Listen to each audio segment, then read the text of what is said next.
பிஸ்மில்லாஹிர் ரஹ்மானிர் ரஹீம். குதூரில ஒரு இபாரத்தை பார்த்திருப்போம். நம்ம உலமாக்கள் பார்த்திருப்பாங்க, மாணவர்கள் பார்த்திருப்பாங்க, பப்ளிக் பார்த்திருக்க சந்தர்ப்பம் இல்லை. காரணம் குதூரெல்லாம் ஓதி இருக்க மாட்டாங்க. அது என்ன இபாரத்துன்னு பாத்தீங்கன்னா, வல் மஸ்மஸத்து வல் இஸ்தின்ஷாக்கு.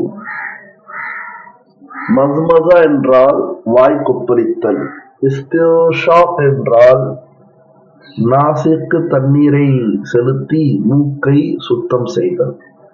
இது ரெண்டு அமல் இருக்கிறது. இந்த ரெண்டு அமல் நம்ம எங்க செய்வோம்னா, ரெண்டு அமல்ல செய்வோம். ரெண்டு செயல்ல இந்த ரெண்டு அமல் இருக்கும். எந்த ரெண்டு செயலு? ஒன்று அல் உசு, இன்னொன்று அல் உசுல். குளிக்கும் போதும் இந்த ரெண்டையும் செய்வோம்.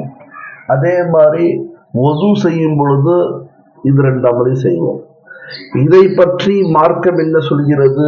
உலமா பெருந்தகைகள் இதற்கு என்ன